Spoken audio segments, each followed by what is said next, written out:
자, 오전에는 지난주에 이어서 사도행전 13장 42절부터 52절을 우리가 살펴보겠습니다. 사도행전 13장 42절부터 52절입니다.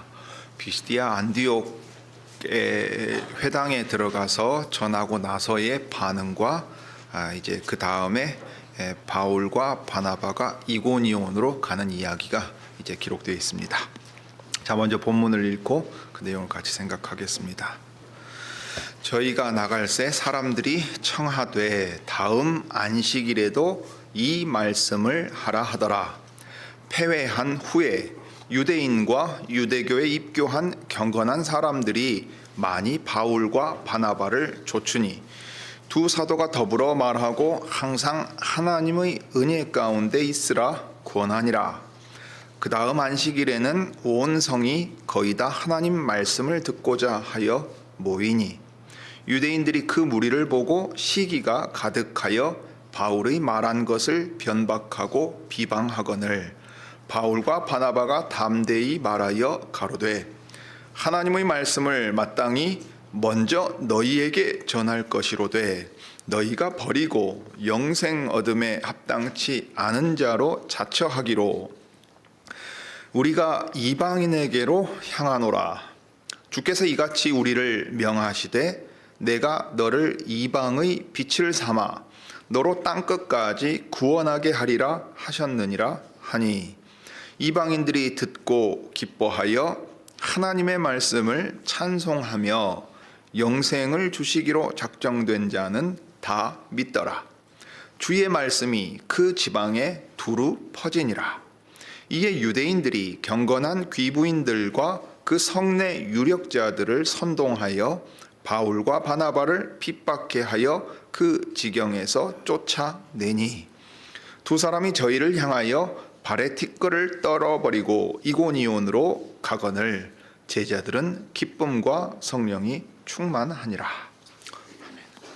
자, 사랑하는 교회 여러분, 우리가 이제 사도 바울과 바나바가 비시디아 안디옥에 가서 회당에 들어간 일을 이제 계속해서 보고 있습니다. 특별히 바울이 권면의 말을 전할 때 복음의 핵심을 그들에게 아주 강력하게 전했습니다. 특별히 옛적에 다윗에게 하신 말씀대로, 그리고 우리가 시편 16편 찬송을 했던 바로 그 구절에 들어있는 대로 주님의 신실한 자, 주님의 거룩한 자로 죽음 가운데 머물러서 부패하게 내버려 두지 않으신다, 그렇게 만들지 않으신다 하는 것을 이제 찬송했습니다. 그 주님은 생명에 이르는 길이 무엇인지를 보이겠다 하고 다윗에게 말씀하셨습니다. 그런데 다윗은 죽었고 다윗의 계보는 끊어진 것처럼 보입니다. 남유다 왕국까지 망해버렸기 때문입니다. 그렇다면 다윗에게 하신 그 말씀이 도대체 어떻게 된 것인가? 오실 그리스도에게서 이루어질 텐데 그 그리스도는 어떤 분인가 하는 것을 이제 바울이 잘 그리스도의 부활과 관련해서 특별히 구약 성경의 말씀을 들어서 이제 전했습니다. 자, 그 다음에 이제 41절에 보면 이제 경고의 말씀을 준 다음에 권면의 말이 끝났지요. 우리로 치면은 회당에서의 그 안식일 예배가 다 끝나게 됩니다. 그래서 42절에 보면 이제 저희가 나갈새 사람들이 어떤 반응을 보이는 것이 기록되어 있습니다. 자, 이것을 이제 우리가 어디에 초점을 맞추고 먼저 볼 수 있냐면, 바울과 바나바가 말하는 대로 과연 하나님의 말씀이 하나님의 은혜를 받는 수단이요 가장 중요하고 강력한 반편이라는 사실을 우리가 여기서 다시금 확인하게 됩니다. 특별히 사도행전은 예루살렘에서 시작해서 교회가 서지요. 그 다음에 온 유다와 사마리아에 서는 것을 우리가 앞에서 보았습니다. 그 다음에 이제 우리 주님이 말씀하신 대로 그리스도께서 자신의 교회를 친히 세워가실 때 어디에 이제 세워가시겠습니까? 땅 끝까지 그 교회들이 세워져 가게 하실 것 아닙니까? 그러면 지리적으로는 이제 땅 끝으로 퍼져가는 것이고, 인종이나 민족적으로는 어떻게 되는 것이겠습니까? 예루살렘과 유대에 살고 있는 그 유대인이라는 경계를 넘어서 이방인들도 당신의 백성으로 삼으시고 당신의 교회에 받아주시겠다 하는 것을 말씀하신 겁니다. 그럴 때 그 교회를 구성하는 사람들은 바뀌고 지리적으로는 확장되어 가면서 어떤 변화들이 있지만, 교회가 교회되게 되는 그 보편적인 요소에 대하여 사도행전은 2장 42절부터 47절이든지 또 여러 군데서 그 이야기들을 요약하면서 누가가 잘 우리에게 들려주었습니다. 오늘 이제 비시디아 안디옥으로 대표되는 이방인들이 들어올 수 있는 교회가 마찬가지로 그리스도의 교회가 되면서 어떤 특징을 보이는가를 바로 여기서 확인할 수 있고, 그런 것을 볼 때 그때뿐만이 아니라 지금도 그리스도께서는 여전히 바로 이 동일한 방편과 수단을 써서 당신의 교회를 세워가시는 것을 우리가 볼 수 있습니다. 그 다음에 이제 크게 생각해 볼 주제는 이제 두 번째로 이겁니다. 그렇게 하나님께서 은혜를 주실 때 그 은혜의 주도권은 하나님 자신에게 있다는 겁니다. 즉 하나님께서 계획하시고 실행하시고 하나님 뜻대로 이끌어 가시는데, 그것이 사람들의 활동을 통해서 사람들을 쓰셔서 그리고 사람들의 자유로운 반응 안에서 일어난다는 사실을 우리가 확인할 수 있습니다. 그것을 이제 두 번째로 보겠습니다. 자, 먼저 하나님께서 어떻게 은혜를 주시고 그 은혜를 받게 하셔서 그리스도의 교회가 세워져 가는가를 생각해 보려고 합니다. 자, 42절부터 더 보시죠. 저희가 나갈 때 바울과 바나바가 이제 회당에서 권면의 말씀을 마치고 안식일, 우리로 치면 안식일에 이제 이 예배가 끝나게 됩니다. 그러면 이제 당연히 퇴장하는 거 아니겠어요? 문을 열고 이렇게 나가려고 할 때 사람들이 어떤 반응을 보였는가 하면, 다음 안식일에도 이 말씀을 하라 하고 이제 요청이 들어왔습니다. 우리가 당신이 이야기한 그 내용, 아주 단순하게 말하자면 부활하신 나사렛 예수께서 하나님의 의로운 백성을 만들어내셔서 그 나라를 다스리신다 하는 아주 중요한 내용입니다. 옛적의 선지자가 말한 내용이 이 예수를 통해서 이루어졌다 하는 바로 그 내용, 그리고 이 예수가 부활했다 함으로써 하늘에 계시는 하나님께서 이 예수를 통하여 하나님의 나라를 세우신다 했으니, 이 일에 대하여 우리에게 더 들려주십시오. 다음 안식일에도 우리가 그것을 듣고자 합니다 하고 얘기를 했습니다. 그러니까 말씀에 반응을 한 거지요. 일단 관심을 보였습니다. 무엇보다 이 사람들은 모세의 율법을 들어서 알고 선지자들의 글을 읽었던 사람들입니다. 그러니까 일단 이 사람들은 경건한 사람들이에요. 혈통적으로 유대인이든 아니면 이방인이든 모세의 율법으로 대표되는 이 구약 성경이 말하는 하나님을 믿고 나왔던 사람입니다. 자, 이제 그 사람들이 예수님의 복음에 대한 내용의 반응을 보이고 있습니다. 43절, 패회한 후에 더 구체적으로 이제 기록을 하지요. 유대인과 유대교에 입교한 경건한 사람들이 많이 바울과 바나바를 쫓았다 그랬습니다. 그러니까 42절은 우리가 더 듣고 싶습니다 하고 관심을 보이는 정도였다면, 이 43절에서는 바울과 바나바를 많은 사람이 쫓았다 그랬어요. 사실 이 쫓는다는 말은 이제 예수님께서 제자를 부르실 때 우리가 사용된 걸 알고 계시죠. 잠깐 따라가 가지고 잠깐 얘기 좀 하시지요, 이 정도가 아닌 겁니다. 당신이 우리에게 전해준 그 권면의 말씀을 들었는데 과연 그렇습니다. 율법과 선지자가 증거한 그 그리스도가 당신이 말한 그 부활하신 예수님이군요. 그렇다면 우리가 알고 믿는 이 모든 것이 이 부활한 예수님의 빛 아래서 다시금 다 새롭게 해석되어야 되겠습니다. 이것이 참됩니다 하고 이제 그쪽으로 확 가게 된다 이 말입니다. 그럴 때 이제 누가가 그러한 사람을 두 부류로 적었죠. 하나는 유대인입니다. 유대인들이 그 반응을 보이는 것은 당연하지요. 모세의 율법과 선지자의 글을 알고 이제 믿음으로 반응하는 사람들이 생깁니다. 동시에 모든 유대인이 그런 반응을 보이는 것은 아닙니다. 자, 그 다음에 여기 유대인과 구별되는 어떤 회중이 그 안에 또 있었지요. 어떤 사람들입니까? 유대교에 입교한 경건한 사람들이라 그랬습니다.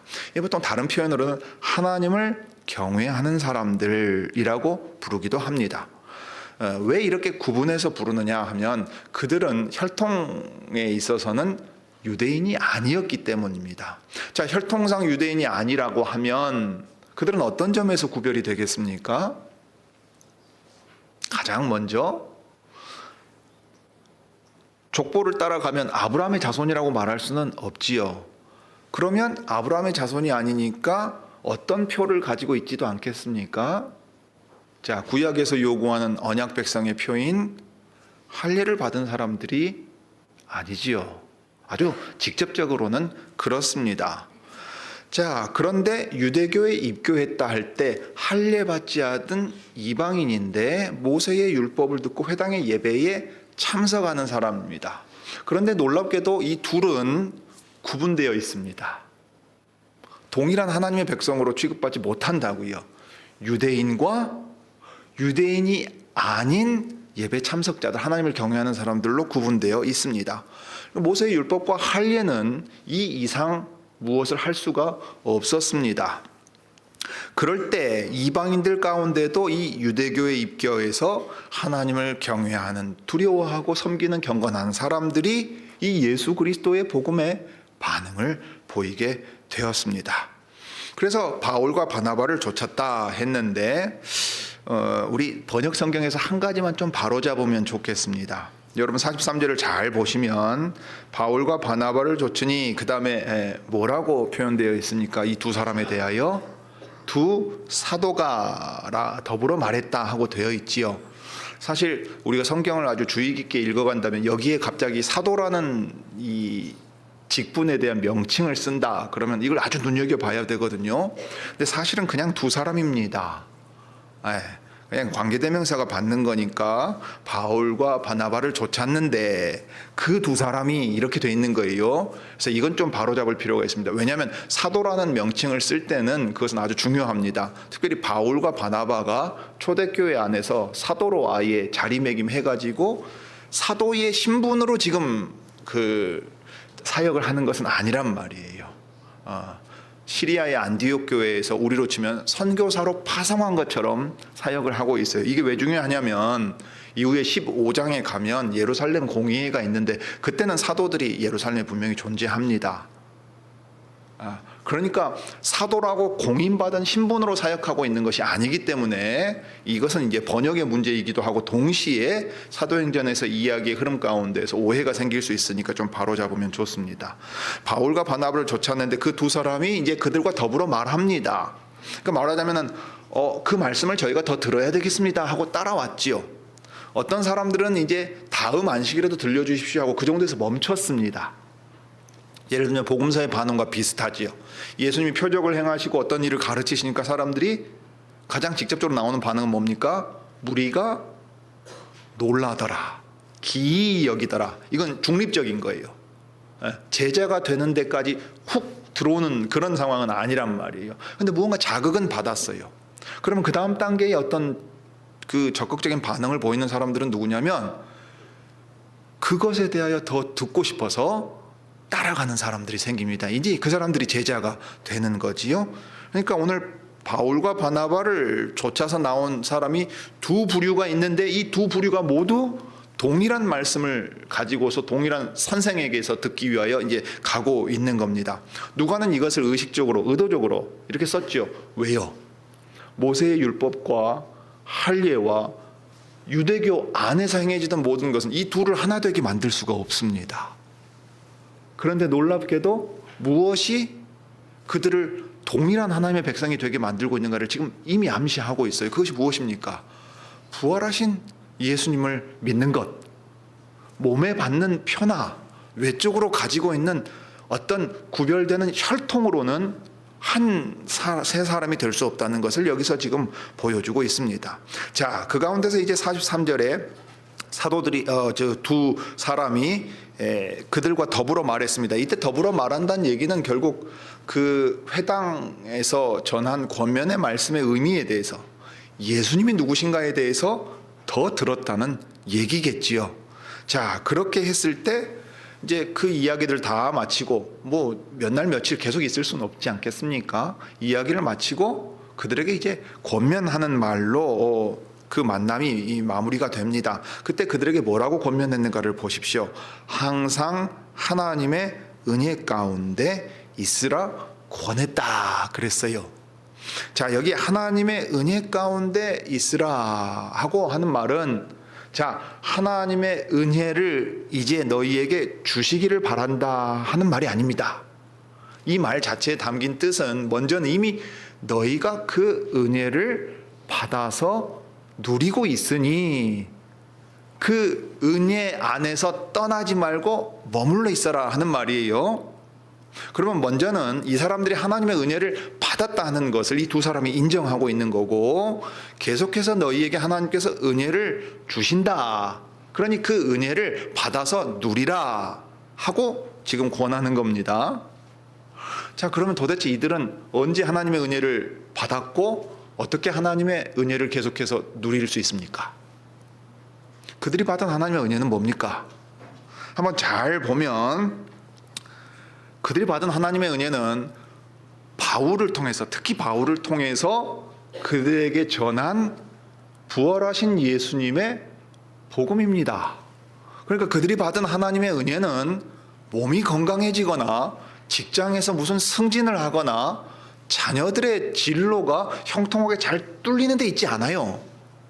여기서 말하는 하나님의 은혜는 예수님이 누구신가 바로 알고 믿을 수 있도록 말씀을 들었지 않느냐 하는 거예요.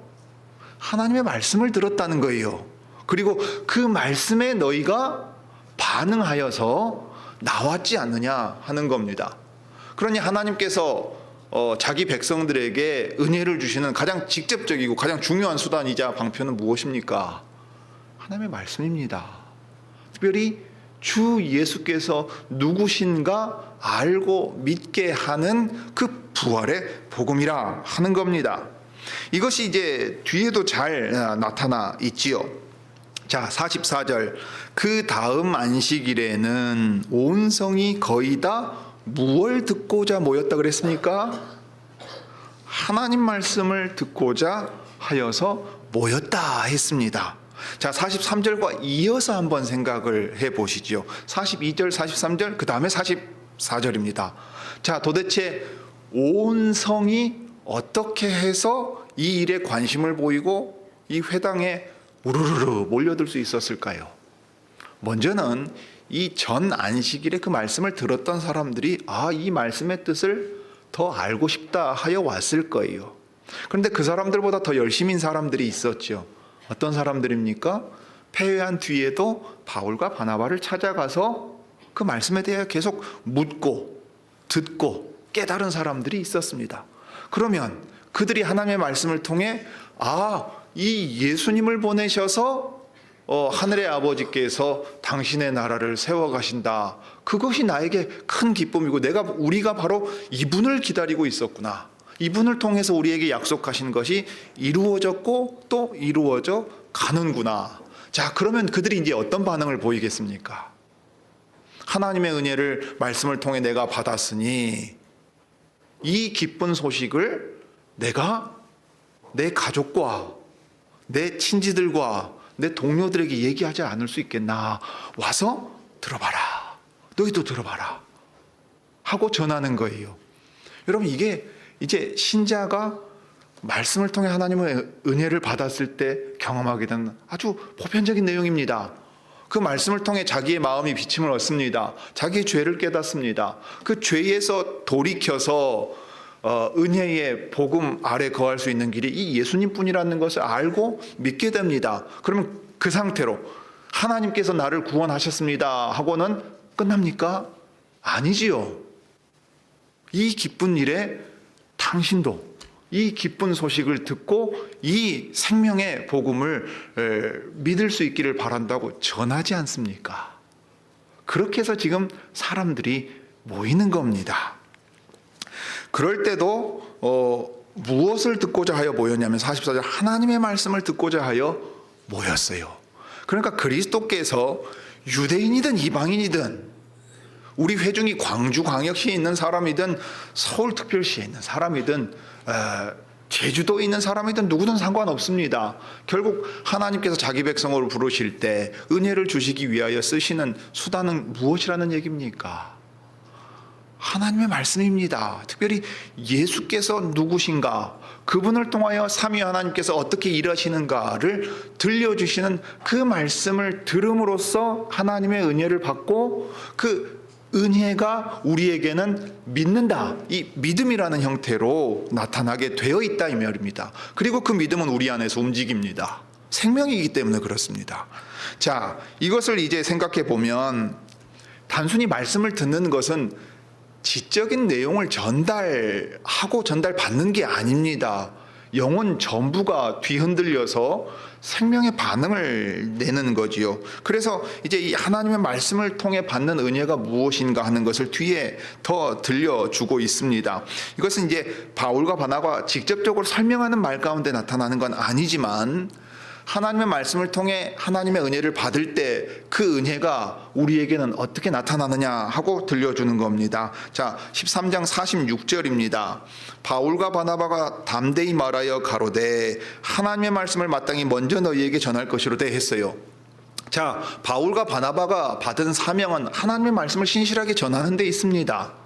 그 말씀을 전함으로써 어떤 일이 벌어지지요? 그 말씀을 들은 사람들이 하나님의 은혜를 받고 은혜 아래 머물러서 그 은혜를 더 풍성히 누리게 됩니다. 그러면 그 은혜가 그 사람들에게는 무엇을 가져다 주느냐 했을 때에 46절 영생이라는 말로 표현하고 있어요. 자, 이 일에 대하여 48절에서도 그렇게 나오지요.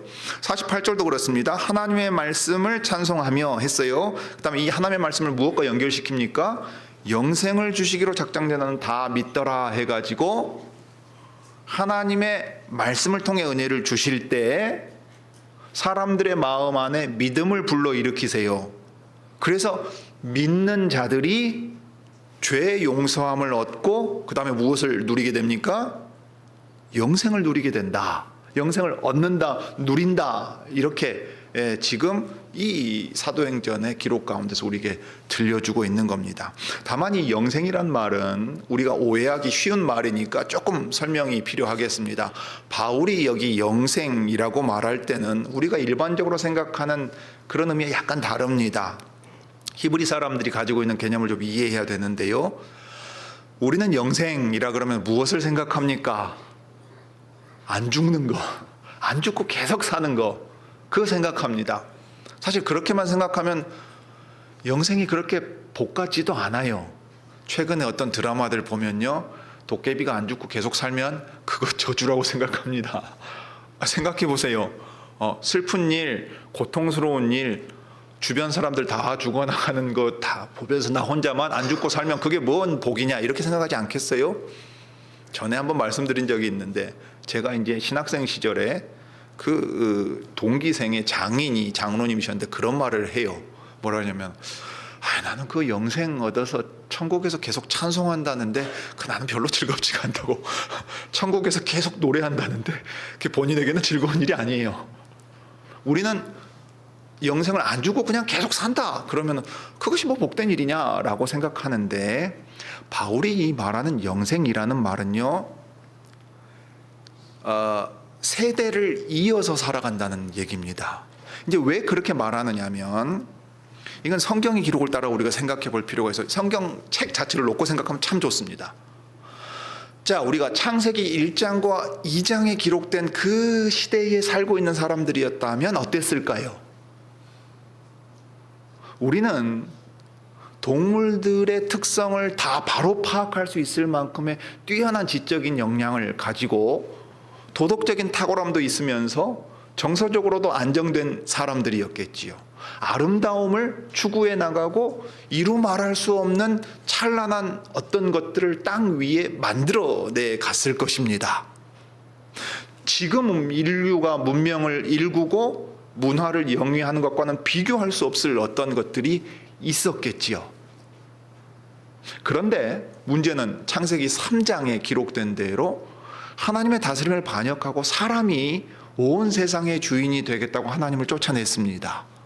그리고 자기 스스로 왕의 자리에 올랐을 때 정작 경험하게 된 것은 부끄러움이었어요. 수치였습니다. 벌거벗었다는 것. 그리고 그 어떤 것도 땅조차도 파서 먹고 살 힘조차도 자기에게는 없을 만한 상황이 되었습니다. 가시덤불과 엉겅퀴를 땅이 내어서 사람의 다스림에 땅이 순복하지 않게 되었어요. 뱀의 씨와 여자의 씨가 적대감이 있게 되었습니다. 남자와 여자와의 관계도 한 몸의 관계가 유지되지 않습니다. 그런 것들을 볼 때 안타까운 새로운 시대가 열렸어요. 그런데 그 새롭다는 말은 좋다는 의미에서 새로운 게 아니었습니다. 인간이 죄와 비참함 가운데에서 끝없이 살아가야 되는 그런 시대가 열렸어요. 그러니까 하나님을 떠난 인간들이 살아가는 시대는 어떤 시대입니까? 죄 아래에 있는 사람들로서는 생명에서 떠나 있는 시대인 겁니다. 그걸 이제 히브리 사람들은 현 세대라고 보는 겁니다. 자, 문제는 이것이 계속되지 않아요. 계속돼서도 안 돼요. 하나님께서 그것을 내버려 두지 않으십니다. 우리가 오후에 신앙고백서를 볼 때 본 것처럼 여러 일들을 통해서 창세기 3장에 벌써 뱀을 저주하면서도 동시에 무엇을 말씀하십니까? 여자의 씨가 뱀의 머리를 상하게 할 것을 말씀하십니다. 그리고 아담이 자기 아내의 이름을 하와라고, 모든 생명 있는 것들의 어머니가 된다고 생명에 대한 기대감을 가지고 그 이름을 붙입니다. 그리고 여호와께서는 어떻게 행동하십니까? 사람의 부끄러움을 가죽옷을 지어 입혀서 가려주십니다. 사람은 스스로 부끄러운 길로 나아갔지만 하나님께서 그들의 부끄러움을 가려주셔서 생명으로 나아갈 수 있는 약속을 남겨두셨다고요. 생명나무에서 쫓겨났지만 여전히 생명나무로 나아갈 그 약속은 남아 있었습니다. 자, 그러면 이 생명에 이르는 길, 시편 16편에서 다윗이 얘기한 얘기입니다. 이게 이제 이 생명은 하나님의 영원함에 붙어 있는 거예요. 이게 이제 언약의 개념입니다. 시편 133편에 보면 그 하나님께서 명하신 복이 뭐냐면 영생인데, 우리의 생명 자체가 영원하는, 우리의 생명의 속성 자체가 영원한 그런 것을 가리키는 게 아니에요. 영원하다는 건 하나님이 가지고 계시는 겁니다. 자, 그러면 우리가 영원한 어떤 것을 누리고 맛볼 수 있기 위해서는 어떻게 해야 됩니까? 하나님께 붙어 있으면 되는 거예요. 이게 이제 언약 개념입니다. 네. 우리가 영생을 누린다 할 때 구약의 표현대로 치면, 특별히 시편 133편에 치면 이 영원에 닿아 있는 생명이에요. 영원하신 하나님께 붙어 있으면 그 하나님의 생명을 우리가 누린다 이 말이에요. 그런 의미에서 영생입니다. 그런데 이제 바울이 말할 때의 영생은 죄 가운데 죽어 있던 이 세대라고 번역을 하는데, 이건 우리 사회학적으로 이해하기 쉬우니까 시대라고 차라리 하는 게 낫겠습니다. 죄 가운데 있는 이 시대가 끝나고 메시아로 말미암아 새로운 시대가 열립니다. 그때는 시편 1편이 노래하는 대로 의인들과 악인들의 길이 나뉩니다. 악인들은 의인의 회중에 들지 못해요. 자, 악인들은 영원한 심판으로 갑니다. 의인은요, 이 시대 아래에 있는 죽음과 고통과 슬픔을 더 이상 맛보지 않습니다. 이게 이제 신약성경 요한계시록이 얘기하는 겁니다. 그런데 놀랍게도 어느 한 시점에 메시아가 와서 이전의 시대를 다 끝내버리고 새로운 시대로 완전히 열어버리는 게 아니라, 신약성경은 어떻게 말하고 있어요? 죄와 어둠이 지배하고 있는 시대 속으로 새로운 시대가 들어오는 겁니다. 메시아로 말미암아 그 시대가 이미 시작이 되는 거예요. 이게 두 개가 겹치는 겁니다. 이게 바울이 가지고 있는 이제 신학적인 구조입니다. 그러니까 바울이 말하는 이 영생이라는 것은 이 시대에 대하여, 죄와 악에 대하여 하나님께서 심판하시고 만물을 회복하실 때 하나님 앞에 의롭다 인정함을 받고, 그들이 그 시대에도 하나님 앞에서 그 하나님과 함께 생명을 누릴 수 있는 것을 가리켜요. 그런데 그것이 어떻게 가능하냐?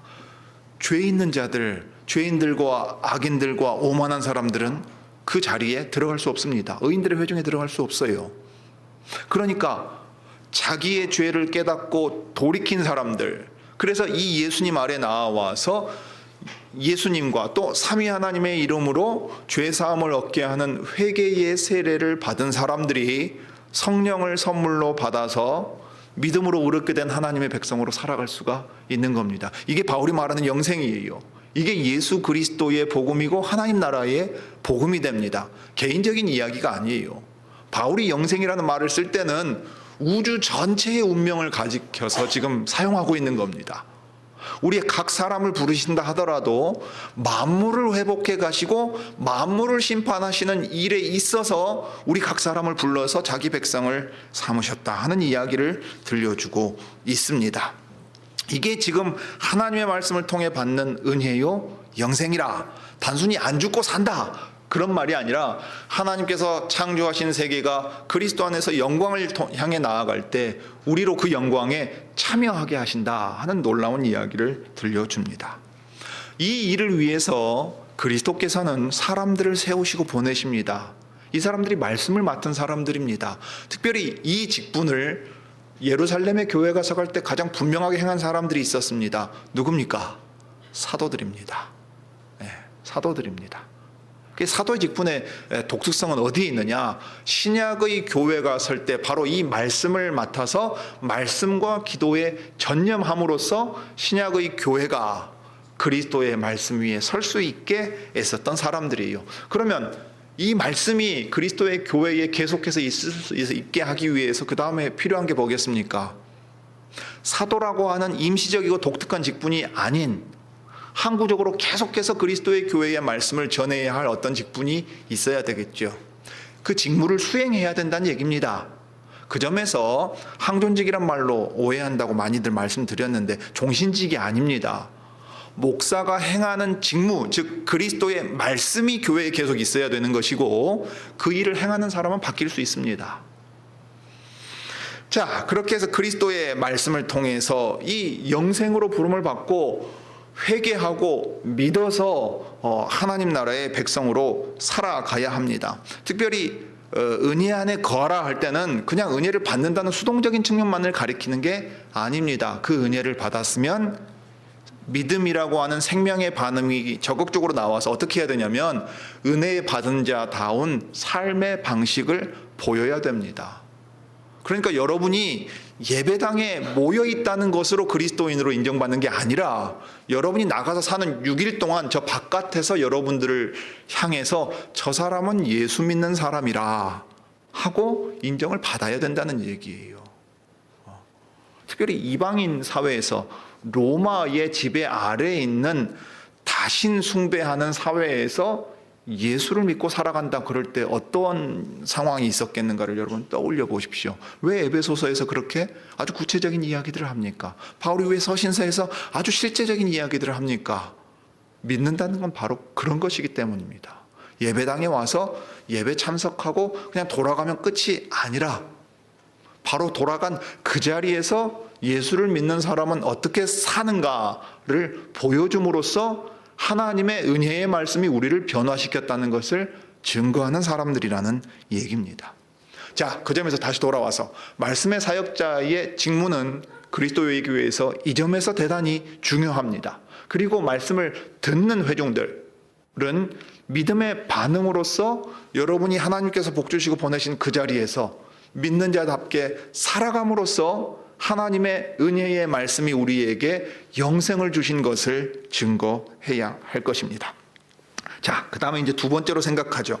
사실 이것만 가지고도 우리가 살필 것들이 참 많습니다. 그렇지만 이제 이 하나님께서 은혜를 주시고 사람으로 믿어 영생에 이르게 하시는 이 모든 일은 하나님이 우리 눈에 보이지 않지만 하나님께서 계획하시고 이 일을 행하시는 분이라 하는 것을 보겠습니다. 그와 동시에 우리는 여기서 그렇기 때문에 아주 두려운 상황도 만나게 됩니다. 먼저는 이 말씀이 귀가 있고 청력이 있어서 들을 수 있는 모든 사람이 듣고 받아들이는 게 아니라는 것을 우리가 보게 됩니다. 프랑스 말도 그렇습니다만 우리말도 그래요. 여러분, 부모가 자식 혼낼 때 뭐라고 말합니까? 너 왜 이렇게 엄마 말도 안 듣냐? 말도 지지리도 안 듣는다 그러죠. 자녀의 청력에 문제가 있어서 소리가 안 들린다는 얘기 아니죠.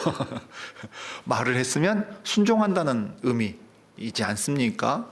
그러니까 오늘 이 하나님의 말씀을 듣는다 할 때 이것은 믿어 순종한다는 의미에서 쓰는 거예요. 그런데 말씀을 분명히 들었지만 그 자체를 인정하지 않고 거부하는 아주 적극적인 반응들이 생깁니다. 그럴 때 그런 사람들이 그럼 특별히 무슨 도덕적인 문제가 있고 뭐 지적인 문제가 있고 사람들에게 행실에 문제가 있어서 그런가? 아닙니다. 도리어 이것은 하나님의 말씀을 전하게 하셔서 은혜를 주실 때 하나님께서 행하시는 일이라는 것을 우리로 깨닫게 하기 위하여 하시는 일이죠. 특별히 이 시대는 더 그렇습니다. 자, 그럴 때 하나님의 말씀이 지금 오늘 같은 회당에서 같은 말씀을 들었지만 어떤 유대인들에게는 특별히 가리워졌구나 하는 것을 우리는 깨달을 수 있습니다. 45절과 46절 그리고 50절의 반응에서 볼 수 있지요. 바울과 바나바가 이제 말하는데 이 45절의 유대인들은 어떤 반응을 보입니까? 그 무리를 보고 시기가 가득했다 그랬습니다. 여기 시기가 가득한 건 나름의 열심입니다. 자신들은 그 명분이 있어요. 하나님을 향해서 어디 하나님 앞에서 저런 식으로 하느냐, 그게 정당하느냐 하고 정당할 수 있는 어떤 명분을 가지고 있는 거예요. 그러니까 열심을 내는 겁니다. 근데 이 열심을 내는 건 사도들을 잡았던 예루살렘의 대제사장들과 저기 종교 지도자들이 보여줬던 모습과 동일합니다.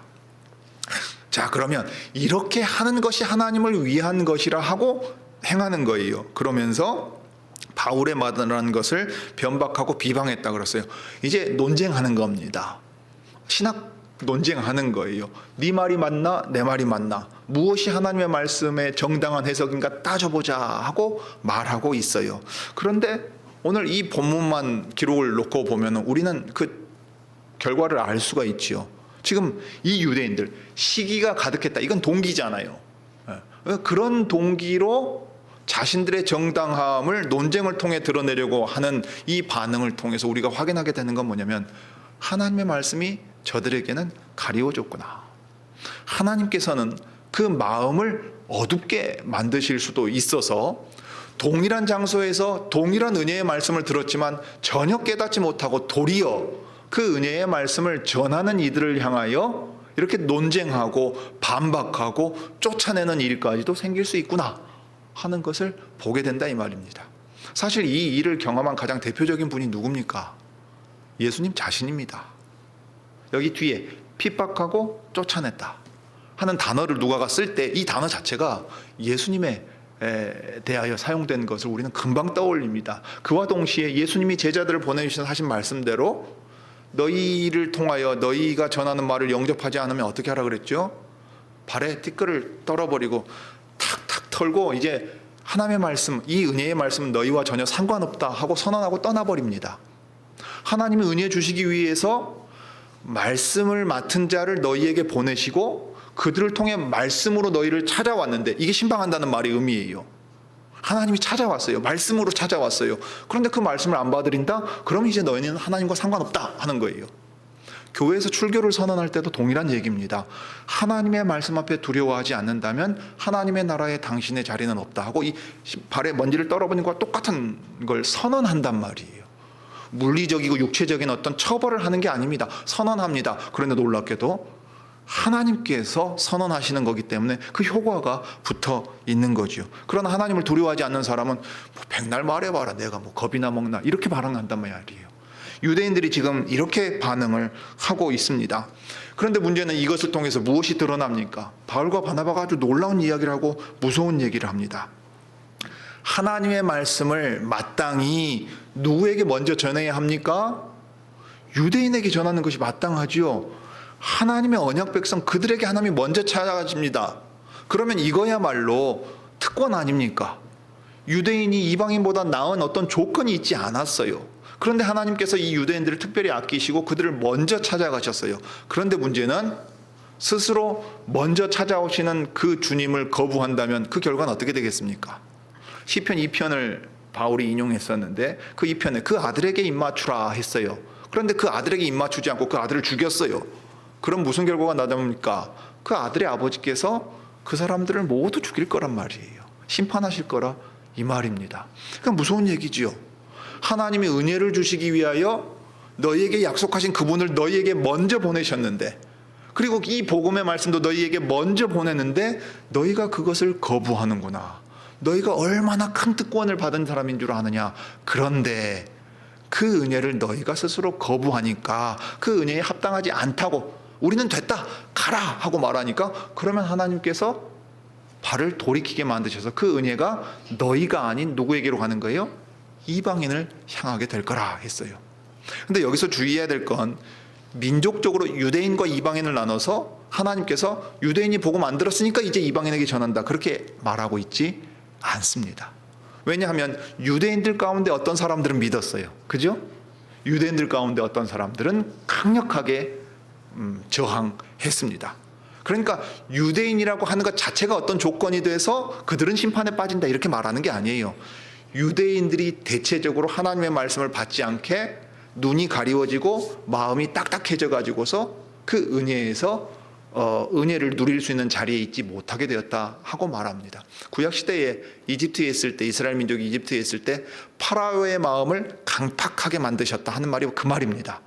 파라오 자신의 마음이 딱딱해요. 내버려 두십니다. 그렇게 해가지고 하나님의 심판 아래 빠져들도록 만드세요. 유대인들이 스스로 그런 자리에 들어갈 때 하나님께서는 은혜로 그 마음을 열지 않고 내버려 두심으로써 그들이 이런 심판 아래 들어가게 두셨습니다. 이게 이제 이사야서 6장에서 하셨던 말씀이고, 예수님이 마태복음 13장에서 그것을 인용하시면서 하셨던 말씀이고, 예수님을 죽인 사람들에게 그대로 해당되는 얘기입니다. 그러니까 예수님을 죽인 사람들이나 이 나사렛 예수 그리스도의 부활의 복음에 대하여서 받아들이지 않으면 똑같이 하나님의 심판 아래 놓이게 된다는 것을 우리가 보게 됩니다. 그렇지만 그게 다가 아니지요. 하나님께서는 심판하기를 기뻐하시는 분이 아닙니다. 바울과 바나바를 그들에게 보내신 이유는 무엇입니까? 영생에 이르는 새로운 시대에도, 메시아를 통해서 열리는 새로운 시대에도 하나님 앞에 의롭다함을 받고 하나님의 백성으로서 그 풍성한 모든 복된 것을 누리게 하기 위해서 그들을 초대하고 계십니다. 그래서 이 문이 열립니다. 하나님 나라의 문이 열렸어요. 유대인들은 그리로 들어가지 않을 때 누가 들어옵니까? 이방인들이 들어옵니다. 유대인이나 이방인이나 이 말씀을 받는 사람들이 거기에 들어오는데, 특별히 이 시기는 유대인들은 그 마음이 굳어 딱딱해지고 이방인들이 오히려 이 나라에 들어온다는 것을 보여주는 시대예요.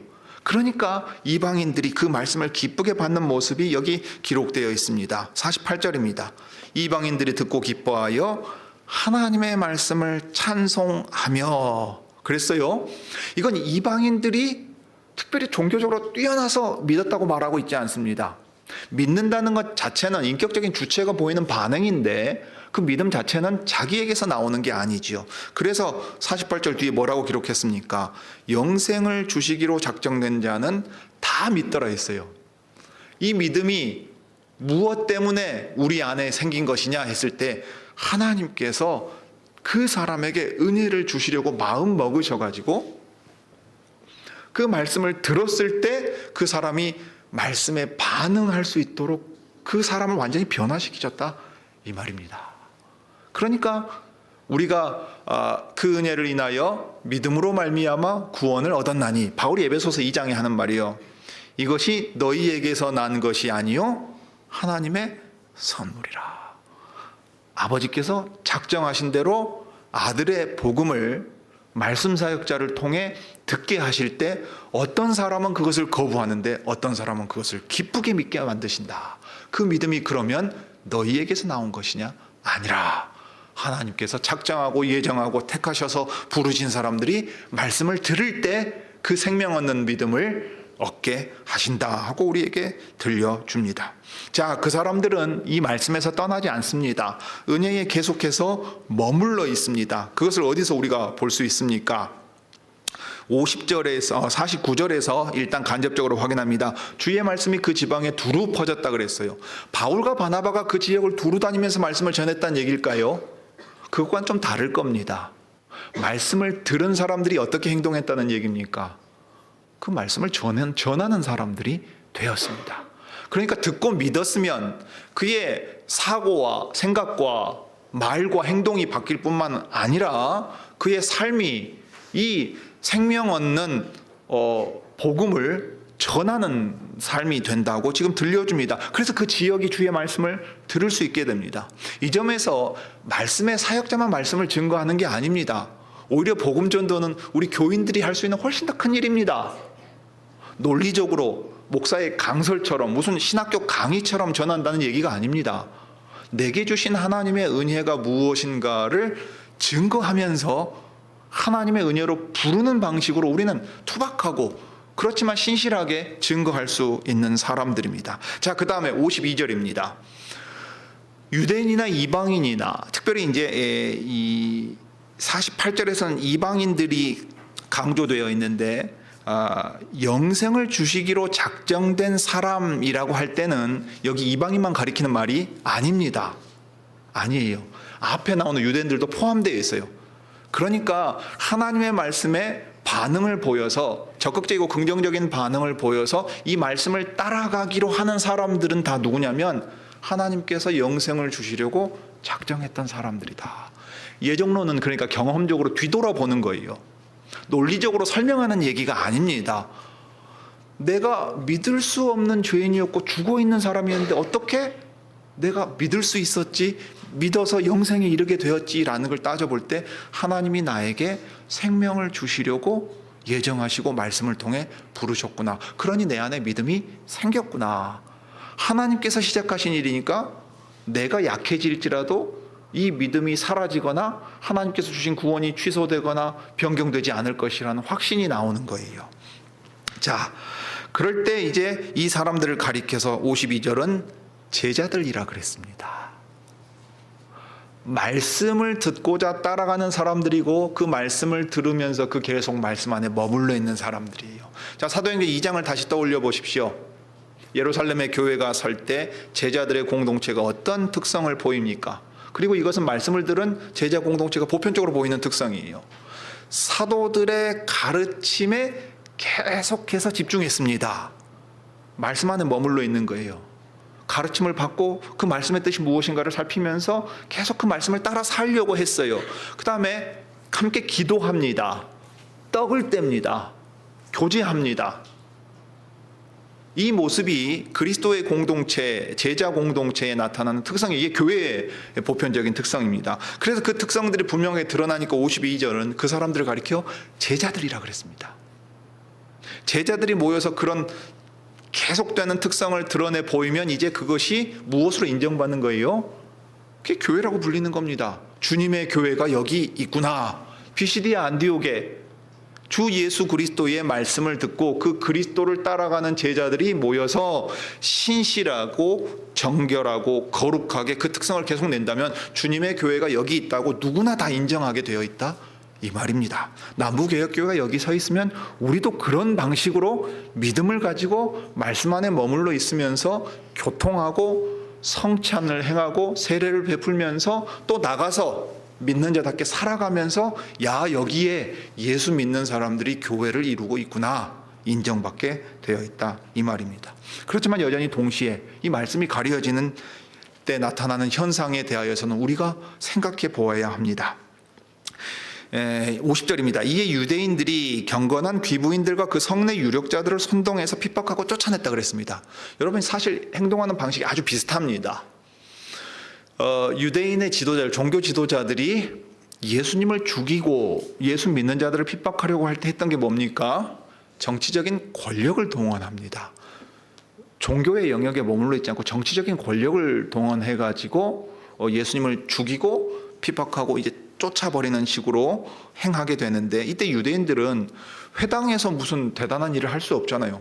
종교는 말 그대로 오늘 현대의 표현으로 치면 양심의 문제 아니겠습니까? 그런데 물리적인 폭력을 가한다. 그러면 이제 사회적이고 정치적인 문제가 되겠죠. 로마의 치하에 있으면 더더욱 그렇겠지요. 자, 그러면 그들이 취할 수 있는 방식은 무엇이겠습니까? 가장 현실적인 방법은 뭐예요? 권력자를 동원하는 겁니다. 그런데 이제 회당에 어떤 사람들이 나오겠어요? 경건한 귀부인들, 유력한 가문의 부인들이 나온단 말입니다. 그때도 그랬나 봐요. 남자들보다 여성들의 마음이 더 부드러운 모양입니다. 예배에 참석하는 유력한 집안의 부인들이 있었어요. 그럼 돌아가면 어떻게 해요? 남편한테 가서 그 바울하고 바나바라고 하는 못된 놈들이 들어와서 사람들을 분당질 쳐가지고 이상한 걸 가르칩니다. 그대로 두면은 제국의 평화라는 거, 이 도시의 평화라는 것이 깨지게 생겼습니다. 어떻게 수를 써야 되겠습니다. 당신이 좀 나서서 좀 어떻게 해보십시오. 이렇게 되어 있단 말이에요. 그래서 그 성내 유력자들을 선동합니다. 예수님 잡아 죽이려고 할 때 바라바를 놔줄까 사면하려고 할 때 아니라 예수는 반드시 죽여야 한다 하고 할 때 대중을 선동해가지고 목소리를 막 높이게 하고 그 다음에 본디오 빌라도를 정치적으로 압박했던 것과 동일한 행동을 취하게 돼요. 그러니까 실제로 어떤 효력 있는 조치를 가져올 수 있게 이 권력에 기대는 양상이 반드시 나타나게 되어 있습니다. 그래서 이 핍박하고 쫓아낸다는 단어 발에서 티끌을 떨어버리고 이제 떠난 점이라는 것을 통해서 우리는 하나님께서 말씀을 통해 그들을 찾아가셔도 그들이 거부한다면 참으로 이런 반응들이 일어날 수밖에 없고, 어떤 의미에서는 복음이 전파되는 곳에 이런 반응이 있을 때 의아하게 생각하지 말아야 할 것입니다. 왜냐하면 사실 그리스도의 부활의 복음을 듣고 마음을 열어 믿는다는 게 기적이기 때문입니다. 여러분, 안 믿는 게 기적이 아니라 믿는 게 기적입니다. 우리의 마음이 열려서 이 예수님이 누구신가 참되다고 인정하게 되는 게 하나님께서 우리 안에 행하신 놀라운 기적이기 때문입니다. 동시에 이런 핍박과 환난이 있을지라도 주님의 말씀은 땅에 떨어지거나 폐하여지지 않습니다. 그것을 어디서 봅니까? 다시금 49절과 52절에서 봅니다. 주의 말씀이 어떻게 됩니까? 그 지방에 두루 퍼집니다. 하나님께서 구원하시기로 마음 먹은 백성들을 부르시는 일에는 실패가 없습니다. 복음을 전하는 이들이나 복음을 받은 이들이 이 복음을 전하려고 할 때 분명 핍박이 있을 수 있습니다. 물리적인 어려움을 겪을 수도 있습니다. 현대 사회에서는 어떻겠습니까? 그럼 뭐 밥이 나와 쌀이 나와 뭐 대단한 거 있다고 돈 들이고 시간 들여서 교회 나가느냐. 어리석은 사람 취급할 거예요. 광신도 취급한다 이 말입니다. 현대 사회 속에서 현대 지성인이 어떻게 종교에 귀의할 수 있느냐라고 말하는 시절을 우리는 살아갑니다. 부끄러워서 말하려고 하지 않는 시대를 살아갈 때 오히려 이 복음은 그 모든 환경과 여건에도 불구하고 계속해서 퍼져갑니다. 나무가 자라고 결실하고 또 새들이 깃들어는 것과 같습니다. 그래서 그 어떤 환경과 여건에 놓이든 52절 제자들은 그 영혼 안에 하나님이 주신 은혜로 가득한 것들이 있습니다. 가장 대표적인 게 무엇입니까? 기쁨입니다. 환경이 형통해서가 아닙니다. 모든 일들이 내가 원하는 대로 되기 때문에 기뻐하는 게 아닙니다. 주님의 말씀을 들었다는 그 자체로 기쁨이 가득합니다. 그 다음에 이 기쁨이 어디서 비롯됩니까? 성령께서 주시는 기쁨입니다. 그런 이 기쁨은 반드시 성령과 함께 나옵니다. 기쁨과 성령으로 충만해서 말씀의 마음을 기울이고 그 말씀을 깨달을 수 있게 되고, 그래서 다른 사람들이 볼 때 어떤 모습이 됩니까? 저 사람은 직장이 편변하지도 않고 그렇다고 가족이 유력한 가문도 아니고 뭐 저 사람이 대단할 것도 없는데 저 사람은 항상 평온하고 기쁘게 살아간다. 참 신기하다 하는 생각이 들게 만들어요. 이게 그리스도의 제자들이 세상 속에서 그리스도의 백성으로서 살아가면서 나타내는 믿음의 모습이 되겠습니다. 주께서 우리에게도 은혜를 주셔서 이런 제자들의 모습이 여기 모였을 때나 나갔을 때나 나타날 수 있게 해주시기를 빕니다. 기도하시지요.